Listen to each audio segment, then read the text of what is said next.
بسم الله الرحمن الرحيم halkan waxaa ka hadlaya saaxiibkii Axmed Abdullahi Xuseen maanta fiidiyogan gaaban aan doonayo insha Allah inaan kaga hadalno hadda basic technical analysis oo macnaha dadka cusub ee hadda inagu soo biiray ama runtii aan wax fikradaba ka haysan waxa loo yaqaan maaragtay technical analysis-ka ama suuqa meeshii ay ka gali lahaayeen ku wareersan insha Allah hadda wax yar oo basic ah oo ay farqabsi ay oran karo runtii ama ay ku bilaabi karayaan in aan halkan maaragtay ugu diyaariyo fiidiyogan waxaan ugu talagalay asxaabta aan ku saaxiibnay ama aan ku walaalownay Somali cryptocurrency Telegram-ka la yiraahdo groupka waxaan runtii aad u khuseeyaa dadka bilowga ama aan ka haysanaba yaraatay wax fikrada saan soo sheegay technical analysis-ka asxaabta iyagu xogaa fikrada ka haysta ama xogaa ka yaqaana kulay fiidiyogan waxa laga yaabaa inuu iska basic yahay oo aan wax badan ka faa'iidin laakiin insha Allah asxaabta bilowga waxaan rajaynayaa insha Allah inay si fiican uga faa'iidi doonaan haddaan inta kaga yimaado maaragtay muqaddamada tusaalahan waxaan ku bixin doonaa bitcoin-ka hadii la yiraahdo iyo lacagta dollarka maadaama ay aan tahay bitcoin-ku balse marka hore waxaan doonayaa xogaa inaan sharaxaad ka bixiyo qodobo dhowr ah sida time frame-ka noocyada analysis-ka support iyo resistance-ka iyo qaabka loo xisaabiyo maaragtay profit-ka haddaan ku horeeyo marka time frame-ka waxa la yiraahdo aad iyo aad u muhiim ah runtii markay timaado waxa loo yaqaan technical analysis-ka waayo wuxuu cadeynayaa qofka aad tahay ama nooca trader-ka aad tahay marka adigu haddaynu marka soo furno qaybta time frame-da laga doorto saan idin calaamadiyay halkaas waxaad ku arkaysaa marka time frame-yo aad u tiro badan tusaale ahaan 1 minute 3 minute ilaa 45 minute qaybtan hours-kana ilaa 4 hour bay tagtaa qaybta days-kana ilaa iyo bil ayay tagtaa haddaba qaybta yani minutes-ka ee halkan uga jeedaan waxa isticmaala dadka loo yaqaan scalpers-ka scalpers-ku waxa weeye dadka suuqa marna gala marna ka baxa marna gala marna ka baxa yani waqti kooban ku jira suuqa ama dul fadhiya computer-ka ayaa loo yaqaan scalpers darteed taymamka ay ku yani trade gareeyaan aad bay u yaryar yihiin oo ilaa 45 minute ay gaarayaan badankoodu waxay aad ugu trade gareeyaan ay jecel yihiin 15 ama ma aragtay ama 5 minute ay u badan yihiin badankoodu dadka noocaasi qaybta ku xigta waa dadka yani maalmaha ku trade gareeya maalin 2 maalmood 3 maalmood ilaa iyo week dadkaas waxay u badan yihiin oo isticmaalaan 1 saac 2 saac ilaa 4 saacadood anigu runtii waxaan aad u jecelahay 4 saacadood inaan ku trade gareeyo oo trade-kaygu uu furnaado maaragtay ilaa week ama 2 week oo kale marka dadkaas waa dadka dhex weeyaan time frame-yada 1 saac ilaa 4 saac ku trade gareeya dadka long time traders-ka la yiraahdo yani waqtiga dheer trade gareeya waxay ku trade gareeyaan yani maalinta week-ga iyo bisha marka dadkaas waxay ku jiri karaan suuqa bilooyin ama xitaa haday qaadato sanawaad ay qaadan kartaa oo sanad bay ku jiri karayaan suuqa dadkaasna waa dadka waqtiyada dhaadheer suuqa ku jira ayaa isticmaala marka time frame-yada dhaadheer 1 week iyo maaragtay 1 month marka asxaabta kulli adigu nooca trader-ka aad tahay dabcan anigu kuma sheegi karayo adiga yaqaana ama scalper baad jeceshahay ma waxaad jeceshahay inaad maaragtay maalmo ku jirto mise waxaad jeceshahay inaad bilo iyo ku jirto maaragtay sanawaad taas aday kugu xiran tahay marka halka waxaan kaga gudbaynaa insha Allah time frame-ka waxa loo yaqaan haddana bal waxaan doonaynaa insha Allah inaan wax ka taabto wax xogaa basic noocyada analysis-ku kala baxo analysis-ku wuxuu kala baxaa 2 nooc oo kala indicators-ka oo iyagu noocyo tiro badan iyo waxa loo yaqaan chart pattern-ka ama qaababka uu sameeyo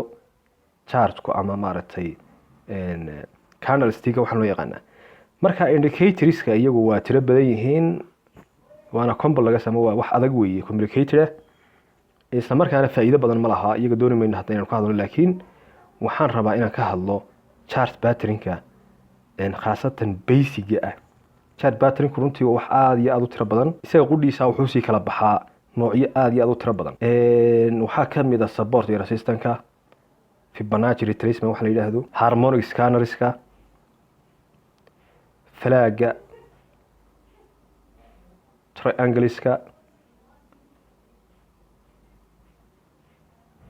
trend lineska, yani runtii wuu tiro badan yahay. Wax loo yaqaano maaragtay candlestick physiology, ama waxaa jira rag runtii isku hawla inay aad u bartaan candlestick waxaan loo yaqaano, oo ah maaragtay waxaan suuqa inoo sheegaya price-ku meesha uu tagayo. marka runtii aad bay u tiro badan tahay, laakiin waxaan doonayaa xogaa yaro basiga oo qofka ku cusub suuqan uu xogaa yani meeshuu ka geli lahaa iyo meeshuu kaga bixi lahaa uu tilmaamaysa insha Allah, oo qofka cusub uu ka faa'iidi karo insha Allah saan rajaynayo. marka aniga ka Axmed ahaan waxaan aad u jeclahay ama suuqa waxa ii sheega meeshan ka geli lahaa iyo meeshan kaga bixi lahaa. shayga koowaad aan isticmaalaa waxa uu yahay support iyo resistance. support iyo resistance ayaan runtii aad u isticmaalaa. waxaan kaloo isticmaalaa wax loo yaqaano Fibonacci retracement oo isagana aad tusi doona insha Allah.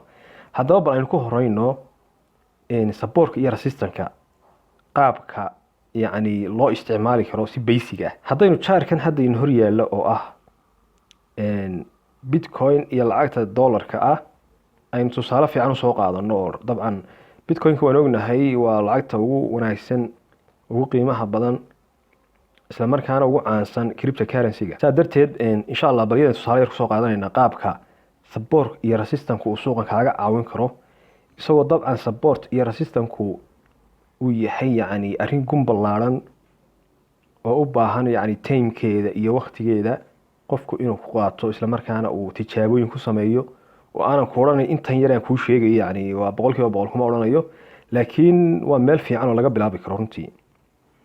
okay, marka support iyo resistance hadda halkan line bay noo yaala. line-kan waad u jeedaan dheeri halkan noo yaala. line-kan dheeri wuxuu ku astaysan yahay 28,000 saad u jeedaan dhanka midigta uga jeedaan. okay, marka line-kan waxaad halkan ka aragtaa haddaan soo dhaweeyo, halkan waxaad ka aragtaan suuq inuu soo socday halkaa markuu marayay xogaa uu soo laabtay, kadibna wuu dhaafay. markuu dhaafay haddana wuu soo noqday, oo wuxuu ku soo noqday line-kii uu ka tegey, wuxuuna ka laabtay meesha waad u jeedaan halkaa wig ayaa la yiraahdaa, yani qorigan dheer. intan buurana waxaa la yiraahdaa body candlestick marka la baranayo. marka wigu had iyo jeer wuxuu sheegaa in meeshii laga noqday ama awood xoogani bahalkii ay dib u celisay, oo macnaha buyersku ama kuwa iibsanaya ay xoog roonaadeen ayuu sheegaa. marka waa sign aad iyo aad u wanaagsan. wigsku noocyo badan bay sameeyaan, kulli candle physiology baa la yiraahdaa, candlestick physiology baa la yiraahdaa. waa yani waa arrin aad iyo aad u ballaaran, laakiin se intaasaa kaaga filan baan u malaynaya hadda. marka ujeedadeedu waxay tahay halkan line-kan ayaa celiyey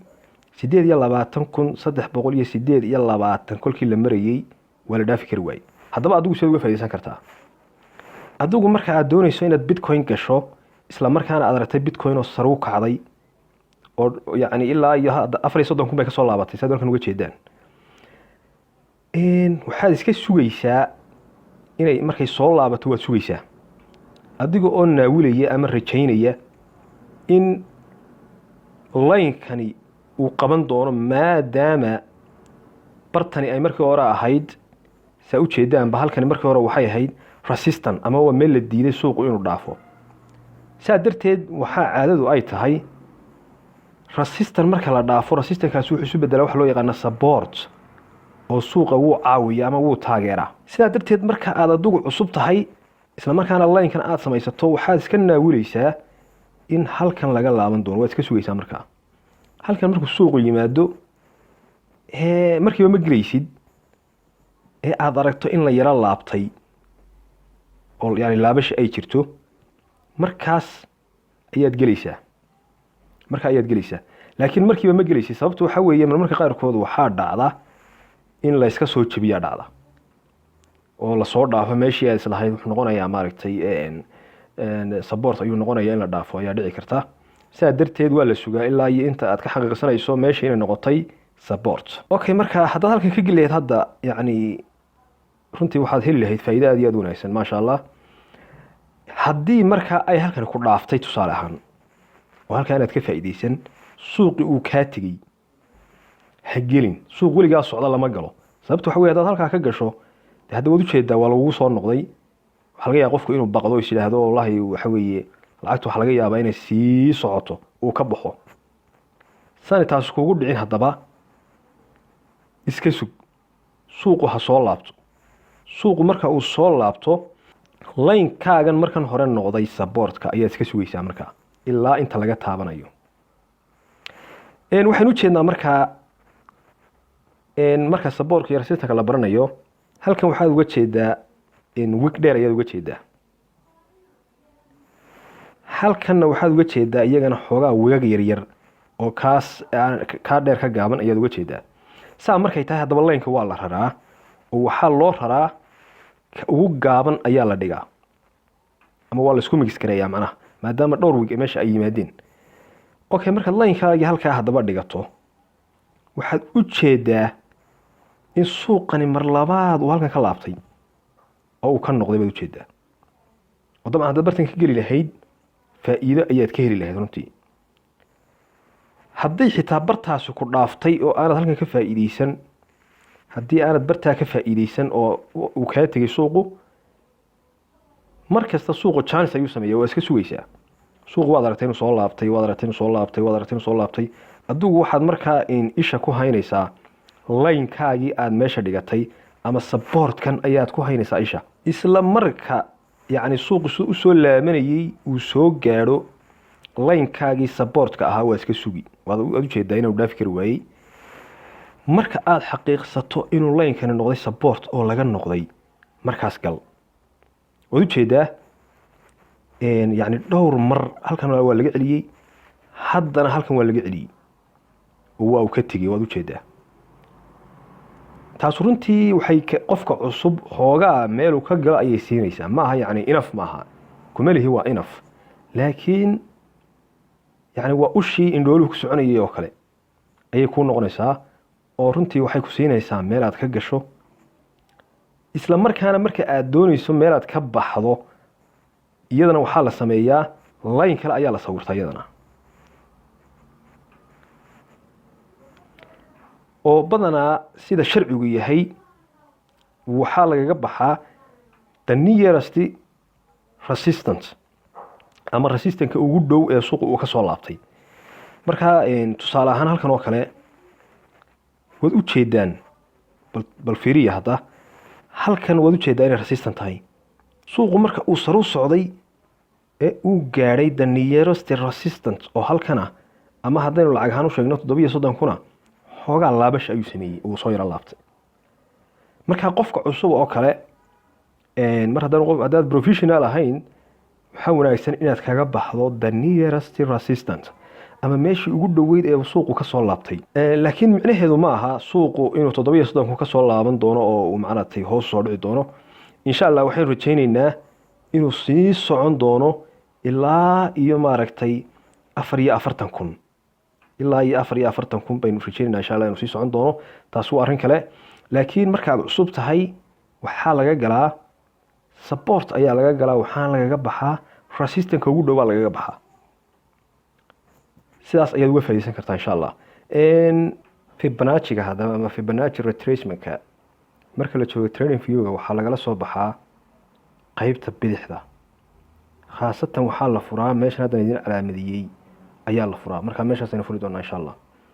okay haddii meesha furna marka aynu hoos u yara degno waxaynu arkaynaa meel ay ku qoran tahay Fibonacci retracement.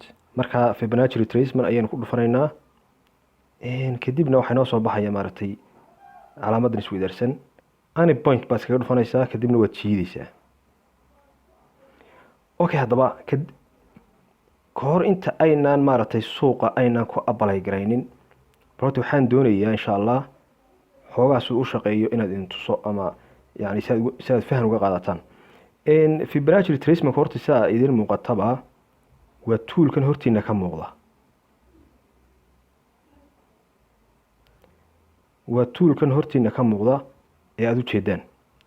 okay marka toolkani wuxuu ka kooban yahay yani xariiqo ayuu ka kooban yahay iyo nambaro qaybta nambaro ayaa ku jira.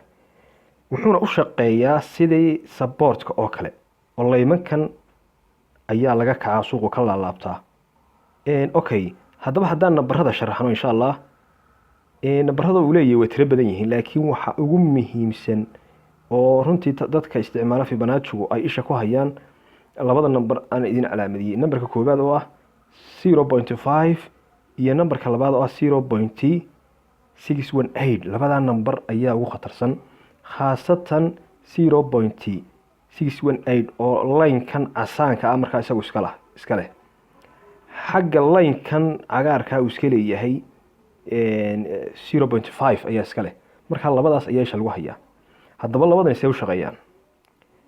suuq soo socday ama xagga hoose ka yimi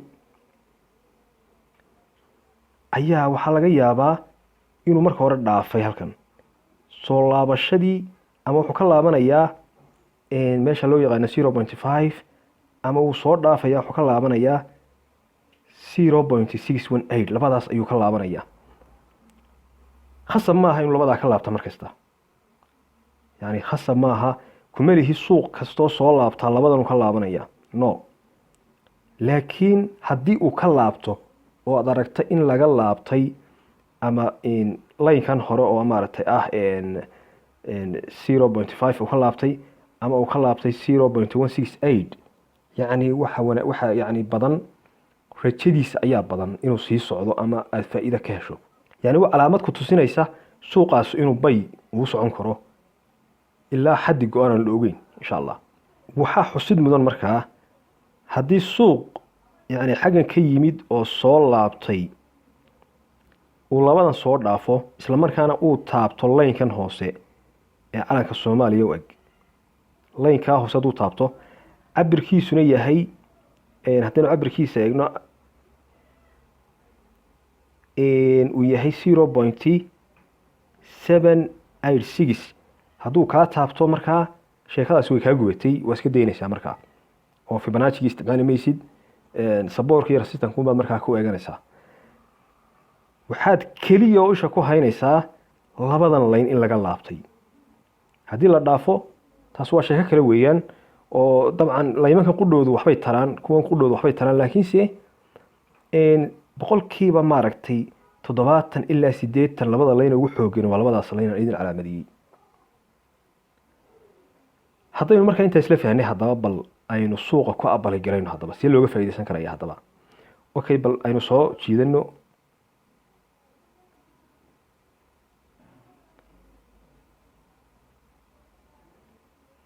bal waxaynu cabiraynaa markaa suuqa ayaynu ku cabiraynaa insha allah.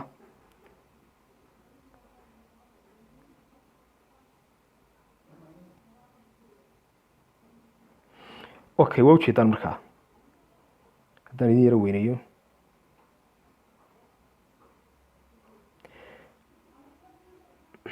okay, waa ujeedaan bartan ayaan ka qaaday, isla markaana meesha suuqu ka soo laabtay ayaan ku dhameeyey Fibonacci-gaygii. labadaa point ayaan qaatay.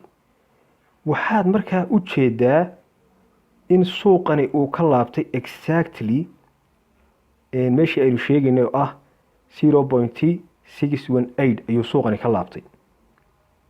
waad u jeedaan wuu laabtay, kadibna sare ayuu aaday markaa. haddaba su-aashu waxay tahay maxaan halkan uga qaado oo aan halkan point uga dhigay? waxaan halkan point uga dhigay lugtan dheer ee aad aragtaan oo loo yaqaano impulsive wave ama lugta dheeraata. af Soomaali saasun bay kule noqon kartaa. haddaad eri bixin kale u haysaan insha allah waad nala wadaagi doontaan. lugta impulsive wave-ka ah ee dheer ayaan anigu eeganayaa. lugtaasu meeshii ay ka bilaabmatay iyo meeshii ay ka soo laabatay ayaan cabiranayaa markaa. kadibna waan iska sugayaa ilaa ay meelahan iiga laabato. markay meelahan iiga laabato, labadaa meelood markay meel iiga laabato, iyadoon iga taabanaynin line-kan hoose, dabcan iska ilaaliya, yaanay kaa taabanin line-kan u eg calanka Soomaaliya u eg, yaanay marna kaa taabanin. ha ka laabato labadan line ee markii dhaweed aynu soo sharaxnay insha allah. labadaa line markay ka laabato ay ku xaqiiqo noqoto inay laabatay saa tan oo kale, kan waad ujeedaa hadda inay laabatay oo shaki kuma jiro, ilaa iyo xaggaa sare inay tagtay, ilaa inay halkaa sare tagtay waad aragtaan. marka labadaas line ayaad isha ku haynaysaa adigu markaa. okay, marka haddaba lugtan impulsive wave baa la yihahdaa. impulsive wave-ka maxaa lagu gartaa? haddaba waxaa lagu gartaa waa lug dheer oo aan dabcan isku laalaaban. hadday isku laalaabato markaa impulsive wave noqon mayso. waa inay saa tan oo kale u dheeraataa oo aanay noqon wax laalaaban. tusaale ahaan haddaynu meel laalaabato oo kale usoo qaadano eriyadan oo kale, hadda eriyadan impulsive wave kama dhicin. sababtu waxa weeye suuqu wuu laalaabtay, laalaabasha halkan ku jirta. saa darteed impulsive wave laguma sheegi karayo. marmarka qaarkoodna impulsive wave-ku meeshii uu ka soo bilowday ayuu ku laabtaa ama ku dhowaadaa, sida tan oo kale. hadda kani wuu socday kadibna wuxuu almost kusoo dhawaaday meeshuu ka tegey. taasoo kale markaa waxaa la yidhaahdaa lugtaasi collapsing bay samaysay ama way burburtay marka la joogo technical analysis-ka. markaa okay, markaa qofkii ka soo galay okay, markaad aragto lug dheeraatay lama galo, waa la sugaa. sababtu waxay tahay waxaa laga yaabaa dadku inay lug dheeraatay arkaan ama qiimo si fiican sare ugu socday, kadibna ay ka galaan meelahaas oo kale, kadibna lagu soo laabto. marka lagu soo laabto qofka waxaa laga yaabaa inuu baqdo, uu yiraahdo dabcan de suuqan uu soo laabtay, waxaa laga yaabaa inuu sii socdo, markaa kadibna uu ka baxo oo meelaha kaga baxo isagoo khasaare ku jira, kadibna uu arko suuqiyo haddana sare tegey. taasuna runtii xoogaa yacni waa niyad jab aad iyo aad u weyn runtii. saa darteed lug dheeraatay haddaad aragto iska sug, markay soo laabato un gaad. maxaad ku gaadaysaa laba shay: ama support ayaad maaragtay meeshii dhigatay oo aad doonaysaa in laga laabto oo adisha ku haysaa, ama Fibonacci retracement ayaad ku cabiranaysaa sida halkan oo kale, oo waxaad isha ku haysaa labadii cabir ee aynu soo sheegnay. Fibonacci retracement runtii aad iyo aad buu maaragtay cajiib u yahay, suuqana si fiican ayuu uga shaqeeyaa. haddaynu hadda meelo kale ku cabirno Fibonacci-geena sida eriyadan oo kale, eriyadaas oo kale haddaynu ku cabirno oo aynu kan soo jiidano, markaa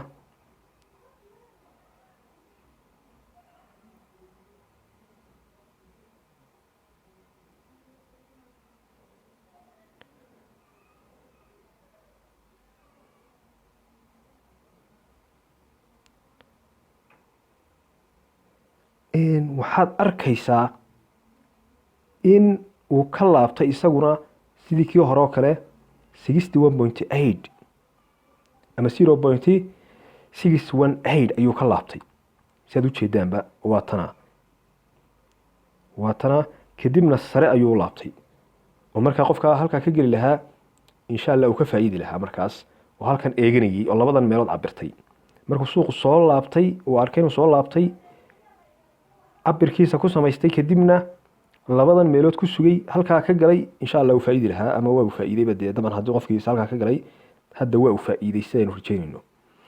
in meelo badan oo suuqa ka mid a ayay saynu ka dhacdaa. waxaana loo baahan yahay qofku isagu inuu sameeyo maaragtay practical ku sameeyo, oo chartkii uu yacni Fibonacci la qabsado qaabka u shaqeeyo, support iyo resistance qaabka u shaqeeyaan, iyo sida suuqa uga soo shaqeeyay isagoo eegaya yacni waxyaabihii suuqa uu soo sameeyay bilihii iyo sanadihii tegey. hadda markaa waxaa muhiima waqti xaadirkan aan maaragtay fiidiyowga duubayo, waxaa aad iyo aad u cajiiba oo aan arkay in price-kan hadda ugu dambeeyo inagana khuseeya dadkeena maaragtay ku jira ama walaalaha ku ah Somali cryptocurrency. haddaynu cabirano hadda halka kadan oo aynu Fibonacci-geena ku soo jiidno,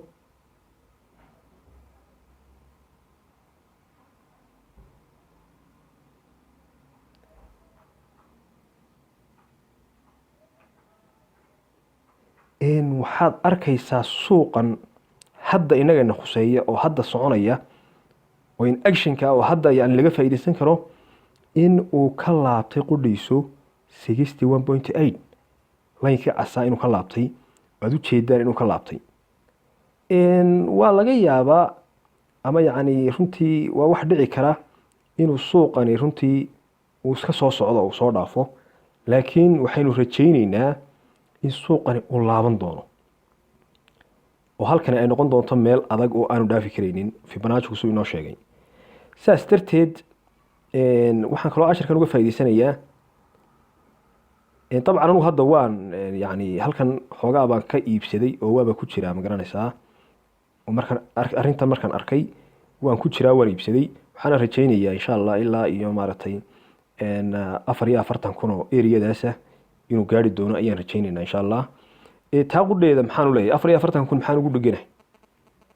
waxaan ugu dheganahay waxaa jirta arrin baa jirta lugtan ama impulsive wave-kan soo laabatay badanaa waxaa dhacda lug la midi inay samaysmato ama ka yaro dheeriba. saas darteed lugtan haddana hadda cabirno iyada qudheeda qaab loo cabiraa jira. waxaad furaysaa yacni waxaad furaysaa qaybtanaad furaysaa ama qaybta laymanka lagala soo baxo. waxaad la soo baxaysaa train line baad la soo baxaysaa. train line-ka markaad la soo baxdo lugtan markaa waad cabiri kartaa markaa oo line baad ku samaysan kartaa. line-kaas markaa ayaad markaa qaadanaysaa waxaanaad saaraysaa markaa iga raalli ahaadaad mobil baan ka isticmaalayaa saa darteed waxaa laga yaabaa xoogaa inay iska dhib badan yahay. waxaad saaraysaa meeshii laga laabtay ayaad saaraysaa. markaad meeshii laga laabtay aada saarto waxaad markaa uu ku tusayaa inay suurtagal tahay in la gaadho eriyada maaragtay 42 ilaa 44 in la gaadho ayaa suurtagala macnaha. saa darteed ayaan 44ka markaa anigu doonaya inaan kaga baxo insha allah. waxaa kaloo muhiima aan doonayaa videogan hadda in isagana aan kaga faa'iidaysto qaabka loo cabiro profitka. yani dadkeena waxaad moodaa inay aada ugu dhiban yihiin qaabkii ay u cabiri lahaayeen profitkooda. way iska gelayaan yani maxaad intee in leeg baad rabtaa inaad ka faa'iido lacagtan aad iibsatay inaad ku xisaabtantaa ayaa loo baahan yahay. marka aad dabcan samaysato target markaad samaysato tusaale ahaan anigoo kale target baan leeyahay oo halkan aan ka galay waxaan rabaa inaan 44 ama 45 eriyadaas inaan kaga baxayaan rabaa. haddaba intee leeg baan faa'iidi karaa? okay qaybtan bidix meesha ay ku sawiran tahay mastaradu ayaynu ku dhufanaynaa. kadibna meeshii aad ka gashay ayaad ku beegaysaa pointigaas. kadibna dhag baad siinaysaa kadibna waad jiidaysaa. waxaad geynaysaa ilaa iyo meeshii adigu markaa profitkaagu uu ku yaalay ayaad geynaysaa oo halkaas ilaa 44 baad geynaysaa ama 43 mawdaa tusaale ahaan. okay markaa halkaas waxaa kaaga muuqata 31.76% in qofkii ka soo galay tusaale ahaan bartan hadda uu marayo oo kale ee kaga baxaya 44 ama 43 saalkan ugu qoran hadda in lacagtaasi ay u soo celin doonto boqolkiiba 31.76. haddaba percentage-kan 31.78 ah sidee ayaad ogaan kartaa intee lacag ayuu kuu soo celinaya ama aad ka samayn kartaa? okay waxaad ka soo qaadaa $100 ayaad gashatay markii uu suuqa halkaa marayay. hadda aynu ka qaadnay cabirkeena $100 waxaad ku dhufanaysaa markaa oo times baad leedahay 0.31 baad ku dhufanaysaa. haddaan markaa intaa isku dhufanno waxay noo soo baxaysaa $31 ayaa noo soo baxaysa. $31 ayaa noo soo baxaysa. markaa trade-kan waxaad ka faa'iidi lahayd $31 qofkii $100 ku galay. qofkii dabcan ka badan ku galayna dee ka badan buu ka faa'iidayaa. laakiin mar kastaba percentage-kaagii lacagtaadii rasmiga ahayd dabcan $100 ama $1,000 ha noqoto ama waxay doonto ha noqotee lacagtaadii rasmiga ahayd ayaa waxaad ku dhufanaysaa inta percent ee uu kuu kacay. kadibna waxaad ogaanaysaa inta aad faa'iiday ayaad ogaanaysaa insha allah. khasaaruhuna waa la mid oo isaguna hadda inta percent aad hoos u dhacday ayuunbaa lacagtaada ka go-aysa. asxaabta haddii aan qaybtan ugu dambeysay hadda soconaysa insha allah kolley anigu idinma odhanayo hadda bartan ka gala oo anigu damaanadaas ma qaadi karayo. laakiinse yani waa chance fiican. bitcoin waxaa la rajeynayaa inay sare tagto oo dabdaba waxay yani saadaalinayaan inay sare u kici doonto. sayn fiican ama calaamad fiicanna wuu ka muuqdaa oo Fibonacci yani taageersan. Fibonacci xitaa marka aad ka timaado hadda oo Fibonacci qudhiisa hadaan hadda iska delete garayno waxaa kaloo halkan jirta isaguna sayn u jeednaba haddaynu saan ninaano waxaad arkaysaa halkani inay tahay support inay ahayd adag oo la mari waayey markii hore aan idhaahdo cafwan resistant bay ahayd. resistanka maxaa lagu yaqaanay? resistanka marka la jebiyo support inuu noqdo ayaa lagu yaqaanay sida caadadu ay tahay. saas darteed halkaana chance baa ka jira. Fibonacci-gina wuu inoo sheegay, analysis-kuna dee dad badanna saasay saadalinayaan. saas darteed meeshana waa meel runtii la odhan karo suuqa waa laga geli karayaa. marka kolley asxaabta riskigooda qaadanaysa bartaa ka gelaysa de good luck baan leeyahay. dadka iyagu conservative-ka oo maaragtay kuwaasuna iyaguna insha allah ha ka fiirsadaan baan leeyahay. marka asxaabta waxaan doonayaa videoga inaan soo gabagabeeyo. dabcan si fiican umaan soo diyaarin oo xoogaa maaragtay waa iska gabagabo yani si oo degdega baan u sameeyey. marka insha allah horuna videodu maan samayn jirin. marka asxaabta waxaan rajaynayaa insha allah inaad wax ka faa'iideen. waan salaamayaa. assalaamu calaykum.